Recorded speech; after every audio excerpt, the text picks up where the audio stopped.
Hey guys, good morning. So, this week's topic is about the brain and the body's perception of reality. And before I get started into the main education, what you guys will see in the frames this morning is a bunch of like optical illusions, all right? So, first off, when you get done with the meeting this morning, go out and actually look at them so that the patients aren't asking you what they are and you say, well, I don't know, I don't really see it. Okay, so let's be on the ball with that first thing this morning, and then let's get into our education. So like I said, this week's topic is about the brain and the body's perception of reality, and clearly, really, these optical illusions are really meant to help you understand that the information that your brain gets and how it perceives what is going on, both in your internal and your external environment, 100% determine what your brain's reaction is, and therefore what the motoric output, what the action is for your body physiologically. So, in fact, there's a name for the sensation of your internal environment, just like we talk about proprioception is the word that denotes the sensation of movement and your joint position sense.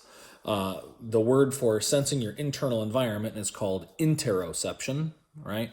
And sensing your external environment is exteroception. So,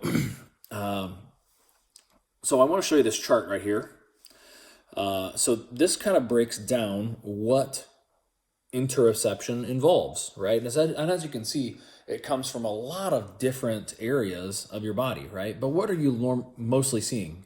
You see your organs, right? Your skin, your muscle. And so overwhelmingly, guys, what you'll notice is that this is predominantly parasympathetic input from your vagus nerve, okay?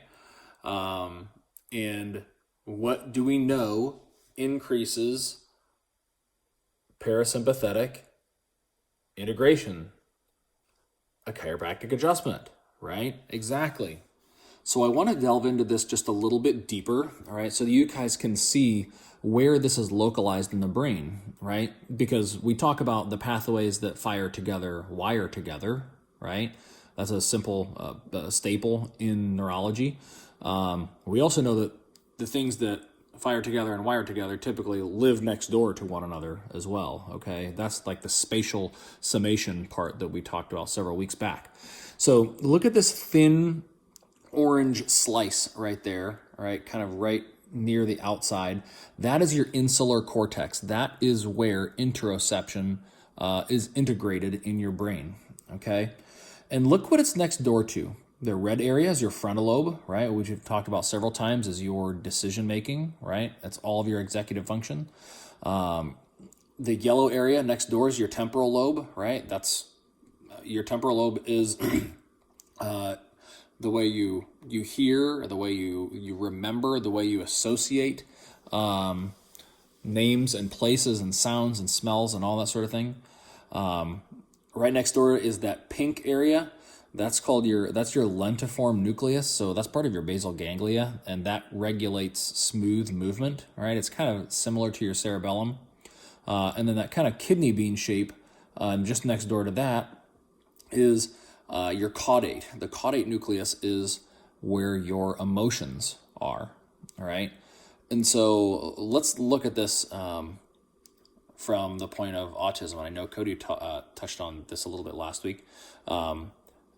Kids that suffer from autism or ADHD typically have a poorly developed or poorly integrated insular cortex. So they don't have a really good idea of what's going on inside their body. And guess what? They have problems regulating their emotions, their executive function, right? All those sort of things. So, but let's bring this back to the beginning, right? Again, what do we say is largely the input to the insula? It's parasympathetic input, right? Which is what? A chiropractic adjustment, okay? So, yes, let's start. We'll chat with everybody on these optical illusions, but you have to make sure and bridge the gap, right, and talk to folks about, yes, it's really about your brain's perception of the internal and the external, what allows us to maintain health and homeostasis, right? So let's go keep our conversations on task and have a great Monday.